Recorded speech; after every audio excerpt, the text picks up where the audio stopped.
Welcome in again from Indianapolis. This is going to be the larger show of the week because John Lynch has spoken, evidenced by the article out in front of you up on The Athletic. A lot of new stuff from John Lynch, and you're probably going to learn some news about the 49ers and their plans over this offseason during the course of this video because much of this has not yet been shared on Twitter, YouTube, and other places. You see, John Lynch had two 20-minute sessions today, one in front of the general horde of media at the NFL Combine, and then we walked with him, just a couple of us, a few of us, I would say, walked with him back to a circular roundtable. No cameras allowed, but we did have a chance to talk to John Lynch on the record about the 49ers plans in this 2023 offseason. So the information that I'm about to bring you over the course of the next several minutes is information from both of those sessions with John Lynch. I know that I live streamed the first one. Hopefully you enjoyed that live stream, got a lot out of what the 49ers plan to do. And now we will be able to combine the one that wasn't on camera to give you some insider 49er information as we move forward into this 2023 offseason from the NFL Combine. So if you want to read the article, take a look at this piece. I'm copying and pasting the link. I'm going to toss it into the comments section. Mike has also put it into the description, so you can go ahead and see that. And now, and whoever's complaining about commercials on YouTube, that is not my fault. That's your fault for being too cheap. You're too cheap to get premium. Buy YouTube Premium. You're not going to get any commercials. I'm not the one that determines whether or not commercials go up on YouTube. I'm the one that's doing this sitting in a hotel room instead of going out and drinking for you guys. So anyway, poor attitude comments just really irk me a little bit. I could be out at dinner right now. I could be out getting beers. Instead, I'm bringing you my articles and talking about them on YouTube. So that's a you problem. That is not a me problem. Anyway, here we go. Let's talk about what we learned from Indianapolis, John Lynch at the NFL Combine. First things first, has Deommodore Lenoir earned a starting spot? The way that John Lynch was talking today, it seems that Lenoir might be locked in as one of the 49ers starting cornerbacks. Deommodore Lenoir had a breakthrough late in this season going into the playoffs. 2 interceptions in the playoffs, and John Lynch described it as such. He described it as a breakthrough and said that Lenoir is going to be an important part of the 49ers for a long time. One thing that really stood out to me about what Lynch said was that obviously earlier in the season, after Deommodore Lenoir had freshly filled in for Charvarius Ward, he was getting picked on by opposing teams. They were looking for him. They weren't looking after he filled in for Emmanuel Moseley, not Charvarius Ward. They were looking for Deommodore Lenoir, not Charvarius Ward. And later in the season, it seemed to Lynch that teams might have even started picking a little bit on Mooney Ward. And as we all know, Ward was great this season. So the fact that teams were going after Ward was not because Ward was bad. It was because Lenoir had earned the respect of opposing quarterbacks and opposing passing games, to the point where it's probably safe to say that the opening day cornerback roster for the 49ers next year is going to be Charvarius Ward and Deommodore Lenoir, because Emmanuel Moseley's not even under contract at this point. And that was another interesting thing from John Lynch today. He said that, yes, they would love to have Moseley back, but that's not close to being a reality at this point. We'll see if it becomes a reality over the course of the next month or so. But he spoke of Moseley as depth. He said if Moseley can come back and be depth for us, that would be great. We need depth at the cornerback position. But just reading into the tonality here and the words from John Lynch, he spoke of Lenoir as an entrenched starter, somebody who earned his spot through the surge that we saw at the end of the season. And he did not speak of Moseley in nearly so certain terms. That being said, Moseley is still recovering from his ACL tear, and he is still a pending free agent. So that all makes sense within that context, but this is still very, very interesting regardless. Now, if we want to talk about the rest of the secondary, I have this right here. Safety Tashaun Gipson is not retiring, at least according to what John Lynch thinks right now. Remember that Gipson at the 49ers locker room clean-out day was waffling. He was saying, I'm 32 years old. I've had a nice long career. I'm going to have to decide whether or not I keep on doing this. Well, latest information is that he still wants to play. He's obviously going to be a free agent if the 49ers don't re-sign him before mid-March. But John Lynch said that the 49ers want Gibson back. So there you have it. He was a great safety this past season. He was number one in opposing passer rating allowed. I think a 55.7 rating allowed into his coverage. And he was number two in missed tackle rate amongst safeties. So very quietly, Tashaun Gibson came in and played at a top of the league level at safety for the 49ers. And even if he will be 33 next year, 49ers wouldn't mind having that level of play or something close to that back. That, he was so good that he forced Jimmy Ward, who was hurt when Gibson took over, out of the safety position. And Lynch also talked about Jimmy Ward, who moved down to nickelback. Lynch confirmed that Ward does want to return to safety, but if Gibson's coming back, I don't know if there's room for Jimmy Ward at safety, especially at the money that he wants for the 49ers. So it's important that the 49ers find a replacement for Jimmy Ward at nickelback if he does indeed price himself out of the 49ers plans because he'd rather play safety, which makes more money than nickel elsewhere. And the last really interesting nugget from John Lynch about Deommodore Lenoir was that this guy's got positional versatility. He could slide inside, he could play outside, but if we need him, he can play at that nickelback position. So I do see a scenario in which the 49ers re-sign Emmanuel Moseley or bring in another capable cornerback or see a surge from somebody like Ambry Thomas, but that's probably still a little bit further away. That would need to be like a trust fall over the course of the season. You couldn't just plug in Ambry Thomas week one after he hardly played this past season in 2022. But there is a scenario in which Deommodore Lenoir succeeds Jimmy Ward as the 49ers starting nickelback, in which case they would have to figure out who succeeds Lenoir as the cornerback opposite Charvarius Ward. And, maybe that is Emmanuel Moseley coming back from his torn ACL. That's the thing, though. They said it's a clean torn ACL, no other complications for Emmanuel Moseley, which seems to indicate that he might be back sooner rather than later. But this is still a fascinating development, the way that John Lynch lauded Deommodore Lenoir. And we saw the great play at the end of the season, right? In the NFC Championship game, Devontae Smith and A.J. Brown of the Eagles combined for only 2 catches and 16 yards against the 49ers cornerbacks. So that's a testament to Charvarius Ward. It's a testament to Deommodore Lenoir. If it ain't broke, don't fix it. I think the 49ers should keep on going with that formula. And based on what Lynch said today, it seems that that is indeed in the cards. All right, let's move on. Next pointer from John Lynch, Mike McGlinchey. I think he's going to be priced out. I mean, the quote about Mike McGlinchey here, I'm going to read it to you. Let me scroll down and find it in this article. And you could tell me what you think. And I'm going to actually put this big up on the screen. Really, really interesting stuff because I feel that Lynch is giving us tea leaves about what might happen. Okay, here it is. Nice and big on the screen for you. Mike, the totality of his game. In the right tackle world, there are a couple elite ones, the Lane Johnsons of the world. He's right behind them, in my mind, Lynch said. So when you've got Trent Williams, the way our team is comprised, that's just a tough deal for us. So that stinks. But could he miss his market? Sure. And then would we be interested? Of course we would. But I don't see that happening.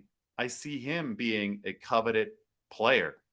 Okay, first of all, there is a lot to unpack there. One thing is that Mike McGlinchey is being compared to a just below an elite tackle by John Lynch there. He's not calling him an elite tackle. He said the Lane Johnsons of the world are at the very top, but he said that McGlinchey's right beneath that. Do I buy that? No, I don't buy that. I think McGlinchey is a really, really good run blocker. The scores have fallen off of the elite level to just a good or very good level in recent years, maybe as an inverse of him adding some muscle, adding some weight to be a better pass protector. He started off his career, McGlinchey did, as an elite run blocker and a below average pass blocker. In 2021 and 2022, we saw McGlinchey balance out his game. He's now an above average pass blocker. He's added more muscle. He can anchor better. And he's also an above average run blocker. Would I say that he's just beneath Lane Johnson in terms of being an elite right tackle? No, but that's what John Lynch said today. And we can parse his words. I think the more important words from John Lynch are a little bit later. That's just a tough deal for us, being able to pay McGlinchey. That just stinks. But could he miss his market? Sure. And then would we be interested? Of course we would. But I don't see that happening. I see him being a coveted player. What Lynch is doing here, in my opinion, is he's letting the rest of the league know that Mike McGlinchey is really good. He wants the league to think that, or at least know that Mike McGlinchey has the 49ers endorsement. And if that happens, then somebody's going to overpay for him. The 49ers aren't planning on being the ones to overpay here. That's what I read from it. I think they think that McGlinchey's fine at a certain price point, but they don't want to be the ones that overpay. I've talked about this a lot. The right tackle market, you have Rob Havenstein from the Rams at $12.5 million annually. You have Jack Conklin at $15 million annually. There's a gap in between those two. I think the 49ers would be okay, happy even, at paying McGlinchey in between those two prices, 12.5 and 15 million. But I think that Lynch is tacitly acknowledging that McGlinchey's market might exceed 15 million per year, and the 49ers won't be willing to go into that territory because it's tough. You rarely see good tackles hit the market. And Mike McGlinchey, I don't think, is an excellent tackle. I think that John Lynch might be, he carefully phrased his words there. He said that he wasn't at Lane Johnson's level. But the truth is still the truth, and that is tackles of McGlinchey's caliber, especially ascending tackles of McGlinchey's caliber, because his best football came in 2021 and 2022, so his best football might still be ahead of him. Since those tackles don't show up on the open market all too often, you usually have to overpay to get them. So now that McGlinchey's a free agent, the union long ago fought for players' rights to hit free agency to make some money. He can capitalize on that right. And the 49ers have the right to not meet him at the number that he wants. So based on what Lynch said, I think that number that McGlinchey's camp has initially proposed might be a little bit too rich for the 49ers. That being said, what do? Is this a good play by the 49ers? Is it a bad play by the 49ers to hold on to their guns and say, hey, we're going to wait this out. We're not going to re-sign this guy at that price? Well, last year they let Laken Tomlinson walk at left guard, and they replaced him just fine with Aaron Banks.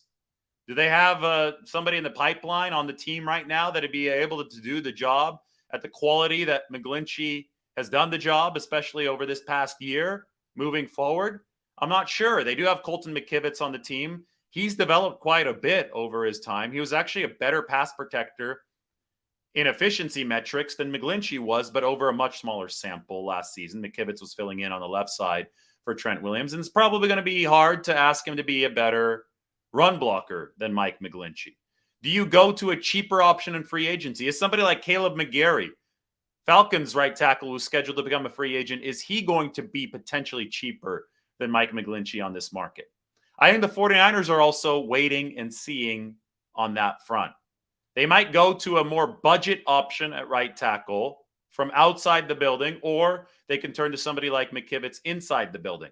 But what's clear to me right now is that unless McGlinchey's price comes down, it's going to be tough sledding trying to re-sign him. And again, I could put the quote back up on the screen for you right here. This is the key to me. Could he miss his market? Sure. And then would we be interested? Of course we would. But I don't see that happening. I see him being a coveted player. So when you say, and then would we be interested, you're implying that you're not interested right now at the price that presumably is currently in play. You're counting on McGlinchey to miss his market. That's what Lynch just said. If the price lowers, of course we'd be interested, Lynch said. But then he also added, and this is the kicker line, I don't see that happening. I see him being a coveted player. This might have been the biggest piece of news to come out of John Lynch's comments here at the Combine today.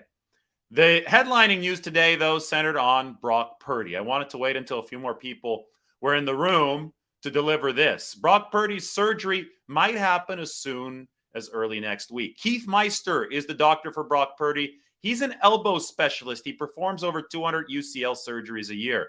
He's also a baseball doctor, and this is a baseball injury, or at least an injury that you see more often in baseball. The torn UCL, often repaired by the Tommy John surgery, which is a full elbow reconstruction of that ulnar collateral ligament when it snaps due to the torque of a pitch. Keith Meister is going to be in Arizona for spring training, where the Texas Rangers are, a little bit later this week. Guess what? Brock Purdy just so happens to be from Arizona. His parents still live there, so he's there currently right now on the last day of February in this offseason. As you know, last Wednesday, Purdy and Meister met in the Dallas area, and it was determined by Meister that there was too much swelling in Purdy's elbow to go under the knife. So they postponed the surgery until early March. They're going to meet now in early March at the end of this week. The hope is that the swelling has gone down enough for Meister to be able to operate on Purdy early next week. If he does operate on Purdy earlier next week, we will finally have a look and some intelligence into what exactly is wrong with Brock Purdy's elbow. The MRIs have told us that there's a torn UCL, but the MRIs haven't told us just exactly how torn it is. Maybe there's some specificity with the MRI, but it's not complete. And they also have not told us whether or not some healing has already begun. Therefore, the people that are saying, oh, it's going to take 6 months or 8 months or 4 months or whatever, everybody's full of crap. Nobody actually knows, not even Keith Meister, who's the doctor in this scenario. He actually has openly acknowledged, and Purdy has spoke for him in this case.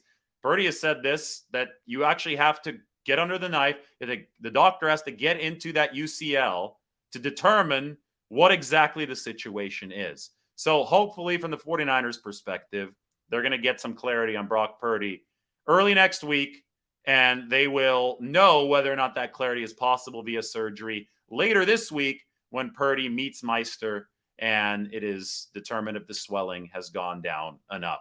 So that leads us to this. Trey Lance, who began throwing from full dropbacks this past weekend. John Lynch has an office at the 49ers facility, and that office has a window onto the practice field. John Lynch has been watching Trey Lance throw over the past several days before he came here to Indianapolis for the combine. And he says that he doesn't see a limp. He says that the dropbacks look good. The throwing looks good. Obviously, Lance is not fully cleared yet. What happened with Lance is that he obviously had the major ankle surgery following the fracture in week 2 against the Seahawks. They stuck a device into his ankle, and that device helped the fracture heal. The fracture has healed, but the device that they put into Lance's ankle began to irritate one of his tendons. So he's experiencing pain there, and he had to go under a second operation late in the year, right around New Year's. That removed the device, but it put Trey Lance back on a little scooter. It put him back into a boot, because anytime that an incision is involved, that is a surgery. It should not be taken lightly.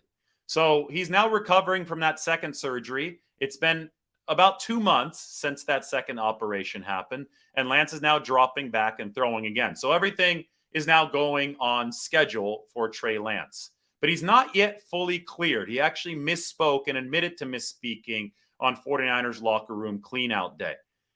Lynch said that the timeline is that Lance should be cleared by OTAs, but that's obviously still a long window. It's February 28th as we speak. OTAs, that's a May into June kind of thing. So that still leaves us with March and April, 2 whole months that Trey Lance may not be fully cleared. Maybe he's cleared before then, but we still haven't gotten a firm answer as to when the 49ers expect him to be cleared. Regardless, since Brock Purdy hasn't undergone his surgery yet, Trey Lance is definitely the 49ers option that's closest to health.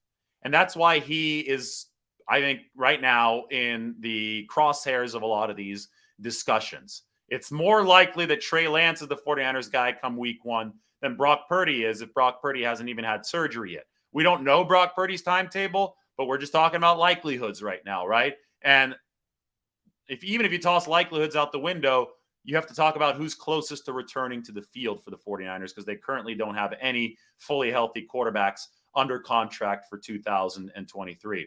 And Trey Lance is the closest to that. I'll say one thing. The 49ers' belief in Trey Lance is certainly much greater than much of social media's. A lot of social media just loves to write somebody off or coronate somebody based on a really small sample size. I've been talking about the fact that coordinating Brock Purdy based on 8, 9 games, whatever it's been, it's probably not too smart. I think Brock Purdy's a good quarterback with good instincts. That's a valuable piece of the 49ers quarterback room. But to act like, he's flawless, that Shanahan doesn't have any issues that he needs to correct, that the future doesn't have at least some bit of uncertainty, that's ridiculous regarding Brock Purdy. It's ridiculous also to completely write off Trey Lance based on what, like 4 games that he's played at the NFL level? Listen, Trey Lance was an unproven, unknown project coming out of North Dakota State in 2021. The 49ers believed in his potential, which is why they spent so much to draft him, but they still acknowledged that so much was unknown and that time would be required for Trey Lance to truly work into the mix. Fast forward to now, and the same exact thing is still true. Nothing's happened between then and now that would make the 49ers lose belief in Trey Lance when they thought that he was a project to begin with. They never thought that he was going to be a polished quarterback coming out of college. What's happened are injuries, and injuries are unfortunate. And the 49ers want to develop Trey Lance into a better passer so he risks fewer injuries running the football, but that's all that we have to go on so far. So I think Trey Lance is at square one, and square one, everybody was excited about square one a year or 2 ago, and everybody should probably be excited about square one right now. He's probably at square one with a little bit more mental fortitude because he's been able to fight through some of these injuries. He's been able to sit there, learn the playbook. And I think one thing that John Lynch said about Trey Lance today that really stood out to me was that it really stands out to him that whenever Brock Purdy came off the field this past year, Trey Lance would be the first player that he talked to. Trey Lance was an involved teammate for the 49ers. They love the personality. They love how cerebrally attached he remained to the team even after shattering his ankle in week 2. So there still is a real belief in Trey Lance. People are being disingenuous if they're writing him off right now. People are being disingenuous if they're crowning Brock Purdy right now. What the 49ers truly want, the only smart business-like play here, is to maintain option power at the quarterback position. I called it business 101 last year, and I was right. It was with Jimmy Garoppolo at quarterback. Of course, you're not just going to release Jimmy Garoppolo last season when he's still under contract for another year, and he's a valuable asset to the football team. And you could thank the heavens that the 49ers didn't release him if you're a 49ers fan, because that ended up saving their season. It was good business practice to maintain as much quarterback option power with Jimmy Garoppolo still on the roster last season. Well, it's still good business practice for the 49ers to maximize the options at their quarterback position this season. Jimmy Garoppolo is no longer under contract for another season this time around, so the dynamics with him are different. In fact, John Lynch today said that he thinks that's run its course, although you can never say never. We'll see what develops moving forward. But don't expect Garoppolo around next year, but do expect the 49ers to retain and stash both Trey Lance and Brock Purdy so they have as much option power. In fact, on top of that, expect them to sign a veteran quarterback, potentially Marcus Mariota, who might fit really well into this offense as a backup, so that they have more options, because they are a team that badly needs more options since just about a month ago, tomorrow will be a month anniversary of that. A month ago, they suffered complete injury catastrophe at quarterback in Philadelphia, and they ran out of options.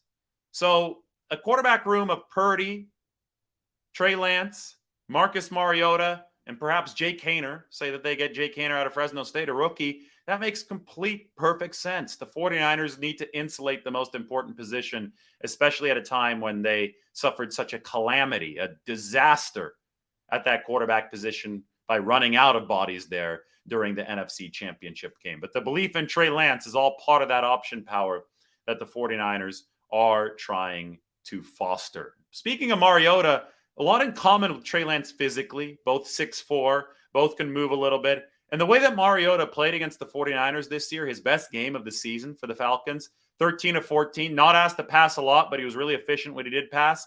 That was, in a lot of ways, a teach tape for what Kyle Shanahan might want out of Trey Lance operating the offense at a high level with the 49ers. The Falcons ran the hell out of the football this year and in that game against the 49ers, and they counted on their QB to build the bridge in between running plays, to provide the passing glue for the offense on third down that allowed the Falcons to run as many times as they did.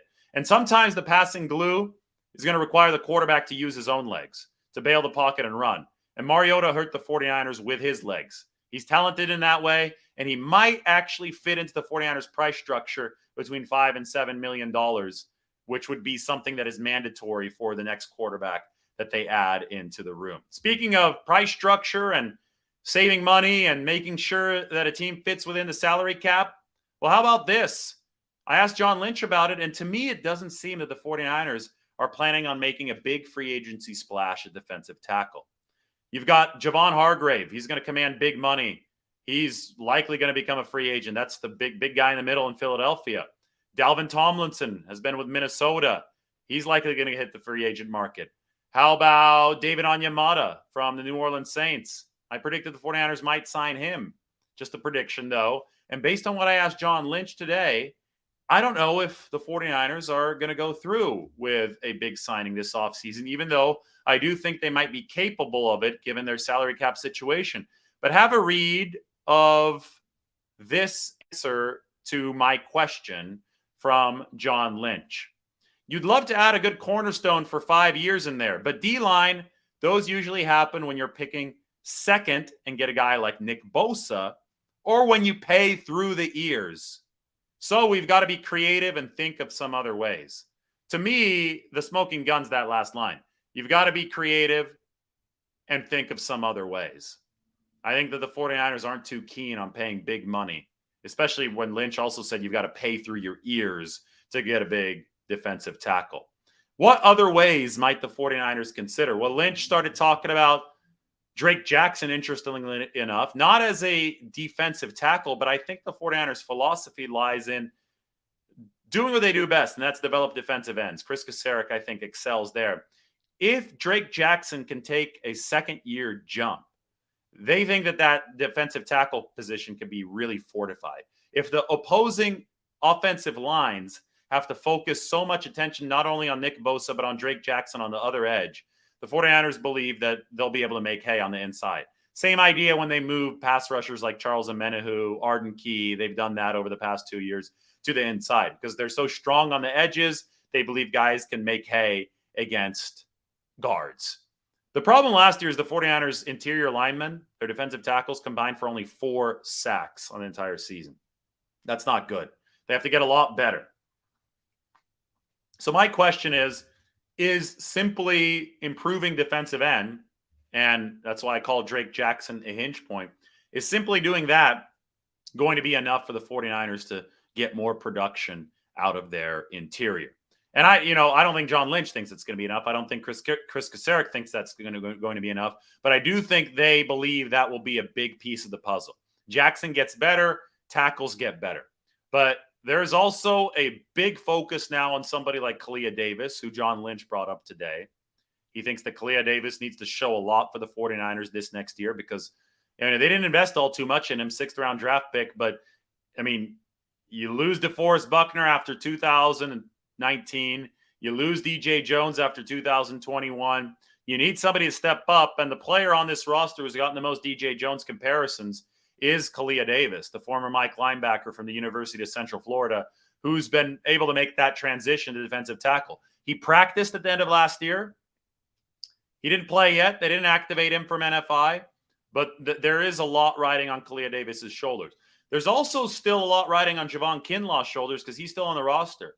And if we're to take Lynch's words at face value, they still think they can get something out of Kinlaw. They don't think that he was healthy last offseason. He wasn't. He was coming off of a midseason ACL surgery.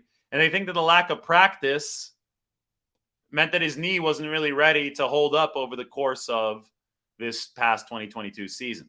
Lynch said that after 2 or 3 days off following the NFC Championship game, Kinlaw is back in the facility, that he's been training with the team throughout all of February. Along those lines, so is Drake Jackson, who needs to get stronger. That's the main thing that Drake Jackson needs to work on. And these players don't have to be in the facility over the offseason. They can work out wherever they want. But both Kinlaw and Jackson have chosen to work out at the 49ers team facility over the offseason. Kinlaw needs to work on his pad level. Big dude gets a little bit too high, gets pushed around more than a big dude should. Drake Jackson just needs to work on his strength. And both of them are working on that right at the 49ers facility. So the 49ers have full control over how this process is going to work this offseason.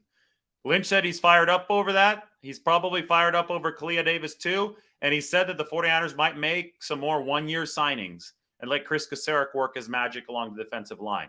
But what I gleaned out of today, and it could be Lynch just throwing us off the scent, I'm not going to rule it out, but what I gleaned today is the 49ers are not planning on making a big free agency splash at defensive tackle. Now, that doesn't preclude them from finding a bargain.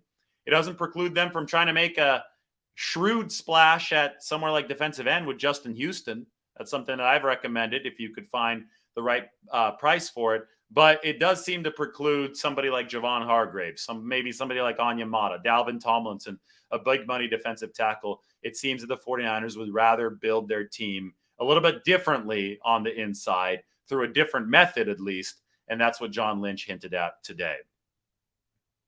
Moving on to special teams. The 49ers will be evaluating kickers at this combine. Kickers, yes, kickers. They are not going to franchise tag Robbie Gould, or at least they're not planning to right now. Remember the last time that the 49ers used the franchise tag, they used it on Gould back in the 2019 offseason. They just used it to leverage negotiations because Gould ended up not playing on that franchise tag. He signed a 4-year deal worth about $19 million with the 49ers, so about $4.75 million per year. That deal is about to expire at the start of the new league year, March 15th. Would the 49ers like to keep Gould? Of course. He's the only kicker in NFL history to make all 29 of his field goal attempts in the postseason. A playoff contending team, that's a great luxury to have.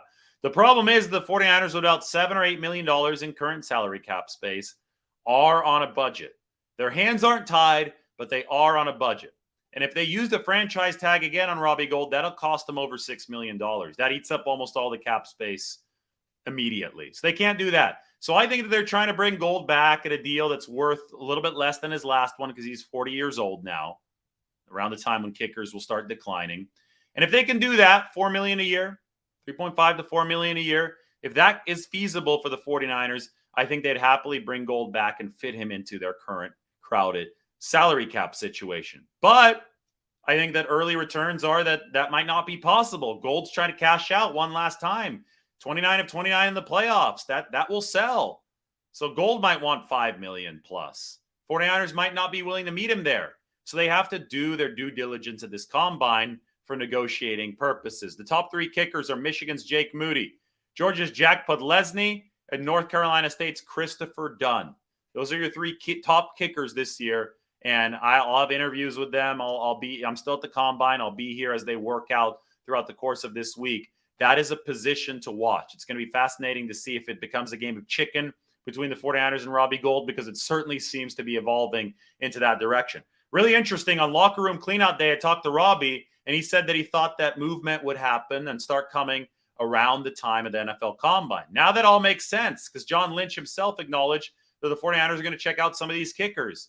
The reason why movement wasn't going to come until now is because the 49ers are going to see what these kickers are all about. I think if the kickers suck, if the 49ers aren't impressed, they're going to lose leverage with Robbie Gould, and they'll have to sign him to a number closer to what he wants. But if these kickers impress them, just one of them impresses them, and they decide to move up and grab that kicker in the draft, well, all of a sudden, Robbie Gould becomes a whole lot more expendable. So the 49ers, again, are leveraging as much option power as they can. A couple other pieces of info from John Lynch. Jake Brendel and Daniel Brunskill. The 49ers want to re-sign both. Brendel, of course, was number 3 in pass block efficiency as a center this past year. I think that continuity for the 49ers at the center position is really important given how much mental stuff is required. Cerebrally, you have to be really good at that center position. And they've had a lot of turnover there, especially within the context of Kyle Shanahan's offense. That's just something that you can't have too much turnover with. You have to get that center position settled. 49ers have been blessed over the past 2 years to have Alex Mack, who's obviously the master of the system in 2021. And then they were lucky that Jake Brendel picked it up so quickly in 2022. You can't keep playing with fire, trying to bring in new centers year in and year out, though. So I think that Brendel is a priority for that reason. And I think Daniel Brunskill is a priority for a similar reason. Daniel Brunskill can play center. Daniel Brunskill can also play right guard. He can also play right tackle. He can also play left guard. And as John Lynch pointed out today, he's also put out fires at left tackle. He can play every single position. And you can't be a Super Bowl contender in this league without having at least 7 capable offensive linemen. Brunskill was number 6 this past season. He platooned with Spencer Burford at right guard, allowed Burford to really break into the league his rookie season without too much drama, too much stress. That was big for the 49ers. I think it's going to be big to retain Brunskill. I think that John Lynch does agree. So those were the main bullet points. Why don't we open it up to some questions here on the channel? I think I brought you all of the necessary news in one show. I'm impressed even with myself because there was a lot today from John Lynch. All right, so I'm ready for you. Let's get in with the questions. Spitting the facts. Yes, I am. Brunskill is awesome. He's the Swiss Army knife of the O-line. Talk about how he really, really saved the 49ers in 2019 playing at both offensive tackle spots. Brunskill's too valuable to lock into a single position. Mike says, post your questions. And I have to agree with Mike. Do please post your questions.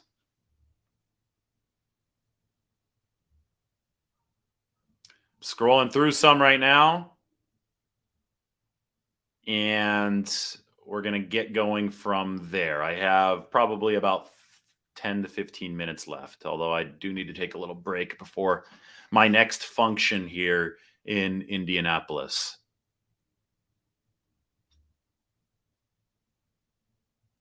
I think this is a good point. It is hard to find a consistent kicker, which is why the 49ers are going to test the hell out of the position between Moody and Podlesny in the combine here, because unless you're confident that one of these guys can step in and drill field goals at Robbie Gould's level, then you don't want to replace Robbie Gould. The consistency is record-breaking in the playoffs, 29 of 29. So 49ers, of course, some of this could be a negotiation ploy, too, to get Gould to bring his number down a little bit. But because they don't have to, draft anybody until April, and free agency will start sooner. You want to do right by Robbie Gould, though, and not leave him out in the cold. If he wants to be back with the 49ers, he's got to, meet them at the negotiating table and play ball, though, right? He can't just hold out for a crazy high price. I think both sides have to want to make this deal happen, and we'll see if one does happen, but the 49ers do have to cover all of their bases. No, there's no possibility that Lance can ever run like Michael Vick. He's not nearly as fast as Michael Vick.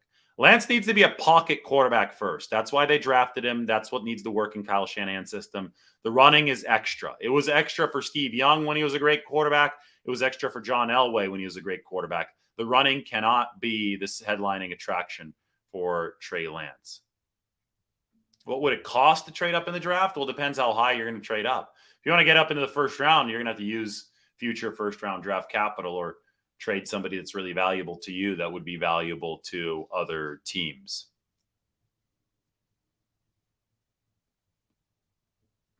How important is getting the 1 seed for the 49ers to get to the Super Bowl next year? NFC Championship game this year might have been different at home, of course. I think trying to get the 1 seed is huge. 1 seed gives you a bye.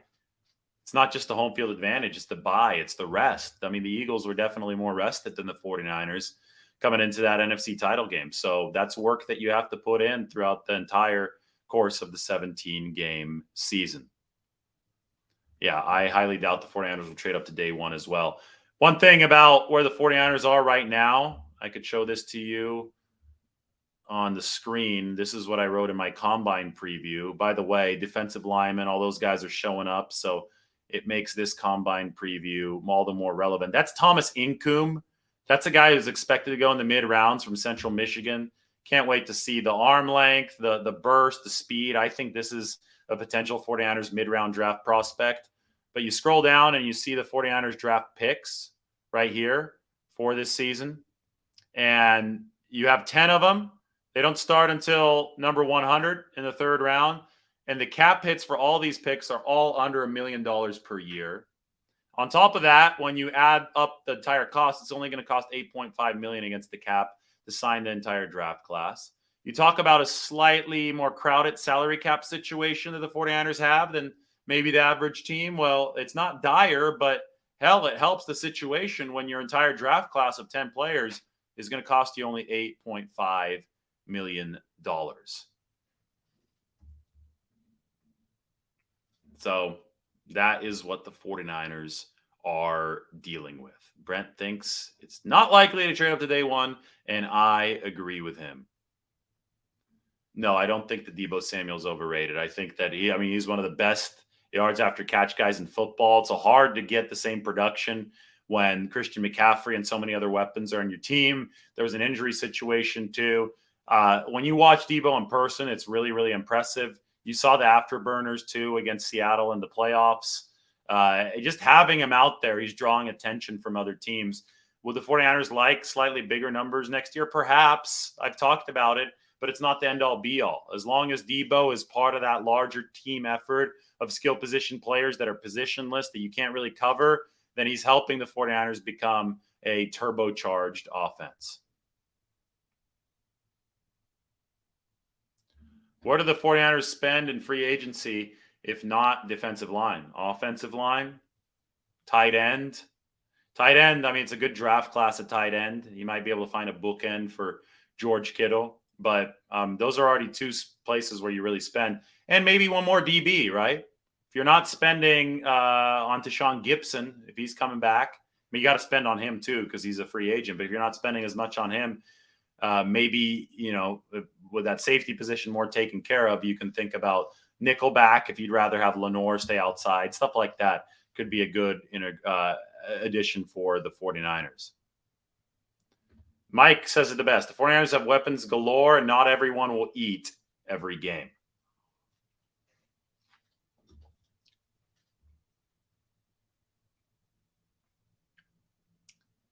Looking through more questions here. What's everybody up to?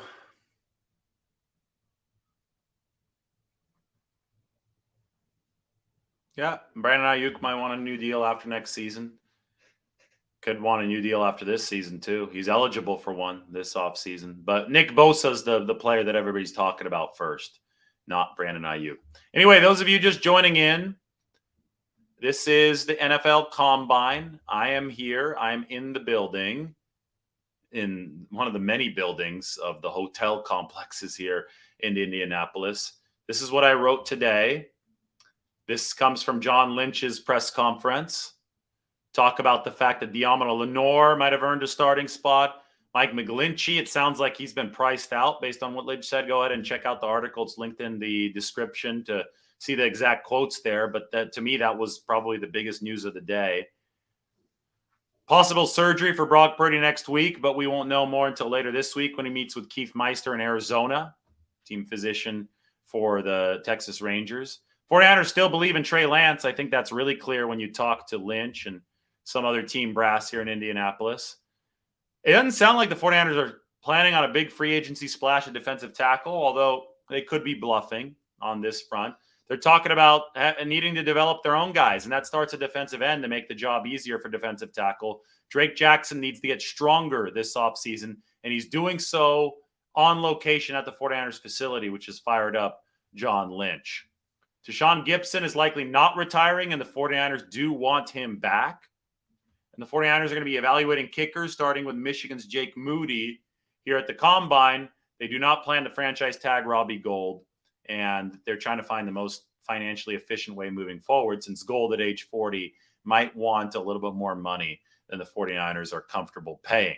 These two players, though, this also could turn into a situation, especially with Jake Brendel, or even with Daniel Brunskill. Say that Bobby Slowick, the new Texans offensive coordinator who came from the 49ers, maybe he wants Brendel and Brunskill. Maybe he's willing to pay a little bit more. Houston's got a lot more cap money.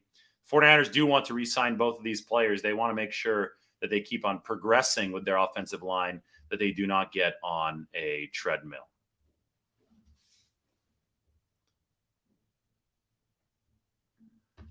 Maybe, but maybe not. The 49ers cap situation is not dire right now. Speaking of Parag Marathe having to shuffle around some contracts.